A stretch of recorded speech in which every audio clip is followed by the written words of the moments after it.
মঞ্জুরের যিনি বিজেপি প্রার্থী তার জুরিসডিকশনটা কি? তিনি কি নির্বাচন কমিশনের জন্য কাজ করেন?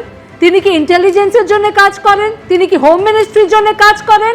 উনি কিসের বেসিসে, কোন তথ্য বা কোন প্রমাণের বেসিসে উনি একজন ভারতীয় নাগরিককে, যিনি ওখানে কাজ করছেন, তিনি যেখানে খুশি থাকতে পারেন, যেখানে খুশি তিনি দোকান দিতে পারেন, তার পূর্ণ স্বাধীনতা রয়েছে, তিনি কিসের কোন তথ্যের বেসিসে একজন নাগরিককে অপমান করছেন বা তার উপরে এরকম ভাবে কথা বলছেন?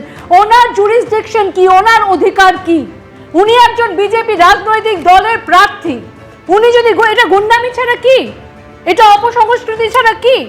হুমকি যে রাজনৈতিক সংস্কৃতি আমরা আজকের দিনে পশ্চিমবাংলায় দেখছি, সেই রাজনৈতিক সংস্কৃতি থেকে বিজেপি কি করে আলাদা হলো? আজকে যদি উনি এরকম ভাবে প্রার্থী এভাবে বাজেভাবে ব্যবহার করছেন ভারতীয় নাগরিকদের সাথে, ওনার কাছে যদি কোনো স্পেসিফিক এভিডেন্স থাকে তাহলে উনি যেতে পারতেন, নির্বাচন কমিশনের কাছে যেতে পারতেন, অস্তিত্ব নিয়ে চর্চা হয়ে যাচ্ছে, পুলিশের কাছে যেতে পারতেন, কিন্তু সেটা না গিয়ে নিজের হাতে আইন তুলে নিচ্ছেন। সাধারণ মানুষের যে ভয় এবং আতঙ্ক যেটা এই বর্তমান শাসক দলের কাণ্ড কারখানায় শুরু হয়েছে, তিনি সেটাকেই রিফ্লেক্ট করেছেন। আবার আমি বলছি, তিনি কিন্তু মারধর করেননি, তার ইয়েও লুটপাট হয়নি, তিনি পরিষ্কার জানতে চেয়েছেন সে কোথায় বাড়ি, সে নিজেই